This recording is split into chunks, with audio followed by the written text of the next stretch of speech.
এওঁ ৰাজেন গোহাঁই 20 বছৰৰ সাংসদ তথা কেন্দ্ৰীয় মন্ত্ৰী এইগৰাকী ৰাজেন গোহাঁইৰ ঠাইত এবাৰ নগাঁৱত প্ৰাৰ্থিত্ব প্ৰদান কৰা হ'ল নগাঁৱৰ বিধায়ক ৰূপক শৰ্মাক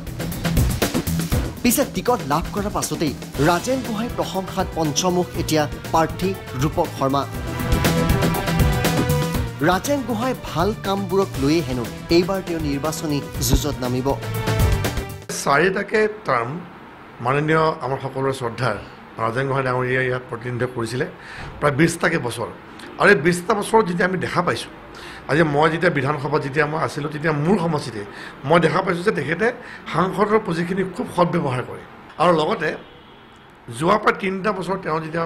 মন্ত্ৰী হিচাপে আছে ৰেল ৰাজ্য মন্ত্ৰী হিচাপে যথেষ্ট কাম কৰিছে নগাঁৱত নতুনকৈ ট্ৰেইন দিছে ডাবলিং হৈছে ষ্টেচন বনাইছে ফ্লাইঅভাৰ দিছে যথেষ্ট তেওঁ কাম কৰিছে গতিকে সেই হিচাপে আজি মনোনীত প্ৰাৰ্থী হিচাপে মই যেতিয়া আগুৱাই যাম তেখেতৰ ভাল কামখিনি মই ৰাজ্য ওচৰত ক'ব লাগিব ৰাজেন গোহাঁই নগাঁৱত বিজেপিক গঢ় দিছে তেওঁ বিজেপিৰ জন্মদাতা তেখেতে এই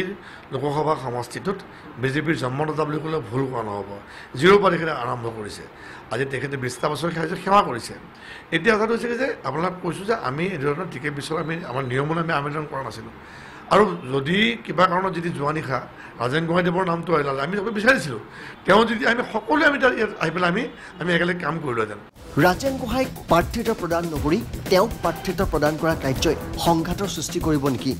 সাংবাদিকে সোধা এই প্ৰশ্নত তেওঁ ক'লে যে ৰাজেন গোহাঁই নিজেই নিৰ্বাচন নেখেলোঁ বুলি কৈছে আৰু বিজেপিৰ প্ৰতিজন কাৰ্যকৰ্তা নীতি আদৰ্শত বিশ্বাসী কেইদিনমান আগতে তেখেতে নিজে ঘৰতে প্ৰেছ মিট দি পেলাই তেখেতে কৈছিলে যে মই যোন দলৰ যেতিয়া কাৰ্যকৰ্তা তেখেতে এটা কথা খুব সুন্দৰভাৱে কৈছিলে যে আমি যে ভাৰতৰ প্ৰধানমন্ত্ৰী আসনখনত আমি মোদী ডাঙৰীয়া বহাব বিচাৰিছোঁ তাৰ কাৰণে দলে যাকেই টিকেট দিয়ক আমি কাম কৰি যাম আমি লাগিম আৰু এই যিটো নীতি আদৰ্শ ভাৰতীয় জনতা পাৰ্টীৰ প্ৰত্যেকজন কাৰ্যকৰ্তা তেওঁলোকে যেতিয়া কাম কৰে দলৰ কাৰণে কাম কৰে উল্লেখযোগ্য যে এইবাৰ নগাঁৱত যুঁজখন আকৰ্ষণীয় হৈছে এফালে কংগ্ৰেছৰ শক্তিশালী প্ৰাৰ্থী প্ৰদ্যুৎ বৰদলৈ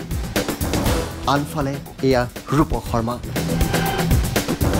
প্ৰণিধানযোগ্য যে এইবাৰ AIUDF দলে প্ৰাৰ্থিত্ব প্ৰদান কৰা নাই নগাঁৱত